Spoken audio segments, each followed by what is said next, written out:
I have never made a video before, but I have a piece of shit 2011 550 BMW, and it's an Xdrive, so I've had to do a lot of work on it, so I decided to start making videos on it, and just trying to help people out because I had to do a lot of work on it. Otherwise you're going to be spending $1,500 for an oil change on this stupid thing. So anybody that's got a 550 knows they're giant pieces of shit. So I'm gonna flip it around and give you some experience of what I did, and so if that helps you out, then awesome. I'm gonna flip this around. I don't know what to do. Okay, so what I'm doing on this job is I was just changing the front left CV. The CV that I had, the original one, broke off on my car. It left, so it broke off on this. This is the part that goes into the wheel, and then it goes into that, and it just like literally snapped on my car. So I had to get a new one. I bought a new shitty one off Amazon. You can get them for like 250 bucks. So anyway, it just broke on where the boots are, and so I had to do this job. Which part of it? All right, so anyway, I'm trying to do this while there's some decent light. I've got this 550 Xdrive. It's a 2011. I don't know the difference in any of them, but I'm gonna try and show you some stuff that I figured out in doing this job. I'm almost done, and I realize there's no good videos out there, so I decided to put one on here just to help some people out, because this is a mother of a job. Okay, so that's where the CV goes into the differential, back in there. Now there's two things that are important back there. That bolt right there in the middle to the right is the filler, is the transfer case filler hole. You need a 14 hex, a 14 mil hex to open that up. And then there's also on the bottom here of the transfer case is the drain plug for the transfer case, and that's also a 14 hex. I'm just gonna change my oil out because I'm assuming a lot of it dripped out in doing this. Then this bit right here. Okay, so then you've got this whole friggin' thing, and I'm gonna try and just describe what to do. I may describe it as we go backwards and I put it back together, because I didn't document this as I was doing it, but basically you've got the springs, shocks, you've got the stabilizer bar. This is the tie rod end that I took off. I took the tie rod end off, and so I saw another video. That's the brake caliper that I've just set to the side. This here is a stabilizer bar that a few people have taken off on other 5 Series that I've seen, but I didn't have to take it off to get it in. So I had to take off a few panels like that. There's a cover panel that goes there, and then what we've got here is the new CV is in there. The CV has to go through this fork right here, which is the problem, because that fork is super difficult to move. And I think in a lot of other cars or a lot of other videos, that fork is not there, and so it makes it a bit difficult. So this bar seems a lot harder, and then a lot of guys will put an extra jack here to keep this from moving. I did that for a while, but it just got in the way and it didn't seem to help. But I think people do that to make sure that they get this all straight, and they want to have it at drive height. I've tried to keep it exactly as I can at drive height, but it might be a little bit off, and I don't know, I might have to do some adjustments later. But if you can kind of keep it stable, keep it straight, then that's good. So I'm gonna go to taking this bar off. In order to get the CV out and in, the new CV, you need to get it through this fork again, and then in order to do it, you have to take this bolt off. I believe it's I don't even know what I used to get it off, but you figure it out. I had to take that off, and then I also had to take this one off. Okay, when I take this one off and this one off, this bar actually moves straight down. You have to get it and kind of bang it down or pry it down. And it went down, and as soon as I did that, this whole assembly moved. It moved, just moved straight out of the way. And I was able to put the tie rod in, or I was able to put the CV joint and everything in just perfectly. And then I was able to put the bolts back in. I put this bolt back in first. In order to get that off, you have to unwind both sides. You're gonna have to hold around the back of it. Oh, hang on. Sorry, forgive me. I don't do this professionally.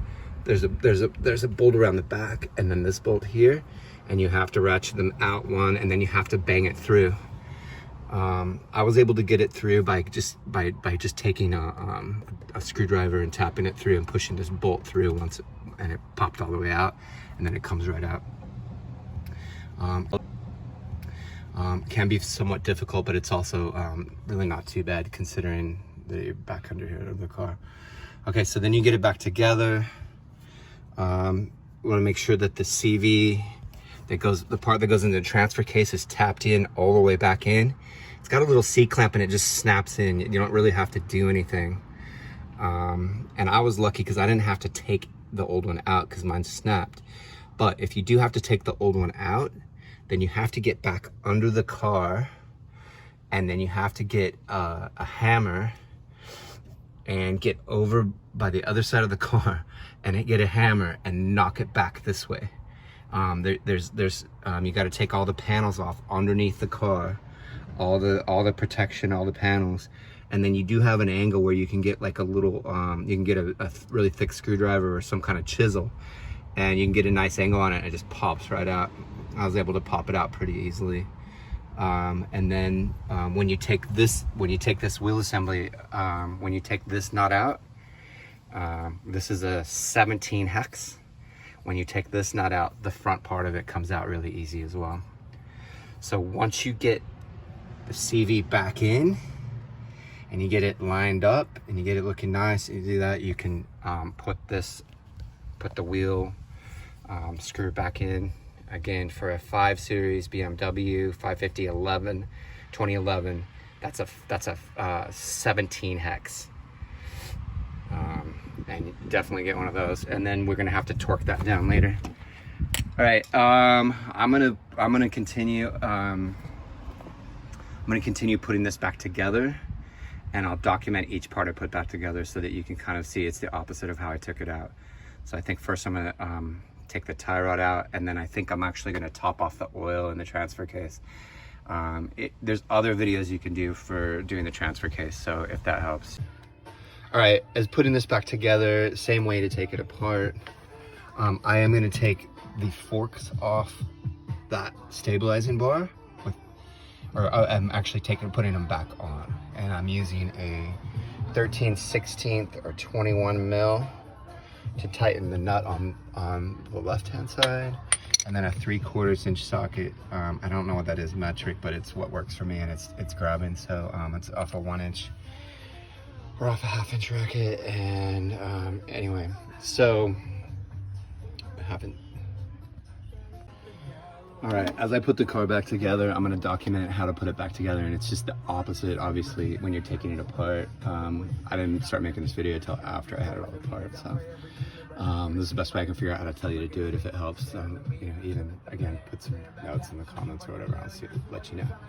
I'm gonna do 2 things right now. I've just tightened up the tie rod, put the tie rod back in. Do the tie rod with a 13/16 or 21 mil ratchet, and when you take it off again, you just pop that off, and this tie rod slips right back out, and that you need to do that so you can get the motion to put the CV in. You may need a 3/16 Allen wrench to hold this screw. You can see this on other videos that are out there too, and you just want to tighten that up. So I just tighten that up, The other thing I'm gonna do is I'm going to tighten up the bolt that holds the fork on. That's again the 13/16 or 21 mil on this other side, and on this side I've got a 3/4 inch that we are just going to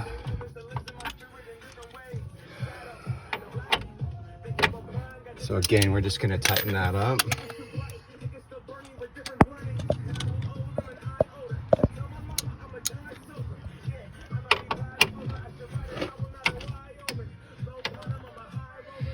And you just do this with 2 hands. I cranked it with 2 hands. Already got it tightened up, and I can't really do that without videoing because I'm on my phone.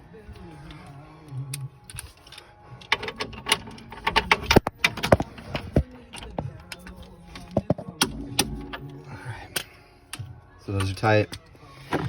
And then the next thing I'm going to do, this plastic piece here is just a cover piece that I took out of that section right there.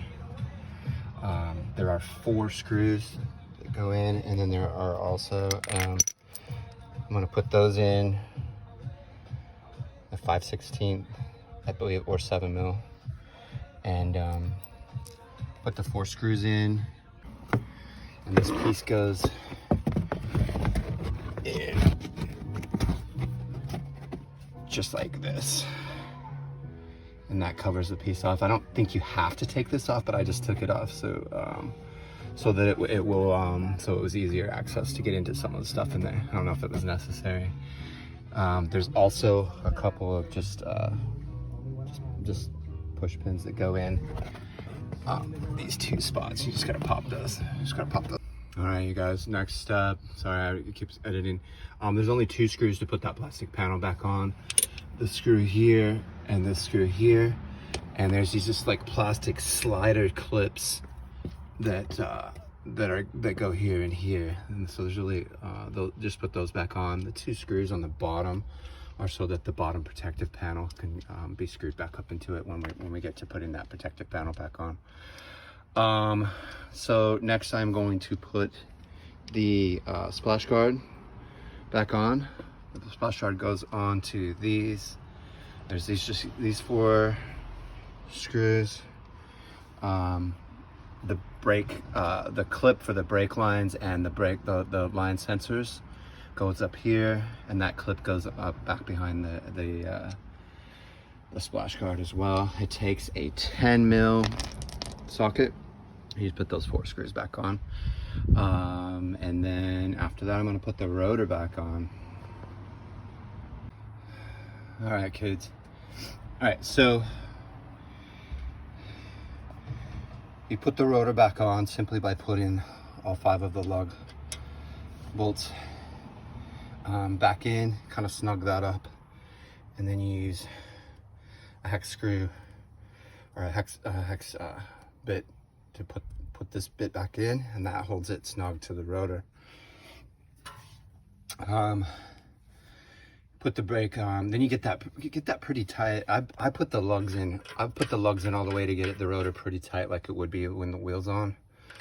I put them back in, and then I put the brake caliper back on. Put this clip back on. The brake takes a 18 mil socket. On the back, there's just 2 bolts off the back there. Super easy. So that's the same way you get it off, and then you just take those 2 18.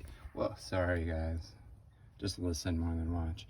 But there's the 2 18 mil bolts in the back. They're just regular bolts like these, and pop those out, and then the brake caliper just pulls right off. And then you want to be careful not to break the brake lines or the sensors as well, and just kind of put the brake. I set it over here during the job on top of my tire. I just have the tire here. I just torqued down the bolt, the wheel bolt. I don't know if it's a hub bolt or whatever it's called. Anyway, it's this bolt here. And what I did was I torqued it to 150 pounds, which is is what as far as I can see is the correct, but again, just double check. I am a hack. I am an amateur. I'm just doing this at home, so I don't have to pay somebody to do it. But once I got it to 150 pounds, you want to go 90 degrees. So I just marked it with a Sharpie, and then once you have the Sharpie, so the Sharpie originally was again 90 degrees back, and then I just torqued it down another 90 degrees after that, and apparently that's what they recommend to do. Double check what the actual numbers are to make sure you get yours right. All right, and that's it. I can put the wheel back on. Oh, and to keep it from spinning, just throw a screwdriver in the wheel, or in the rotor, and that keeps it from spinning around. When I took it off, I actually put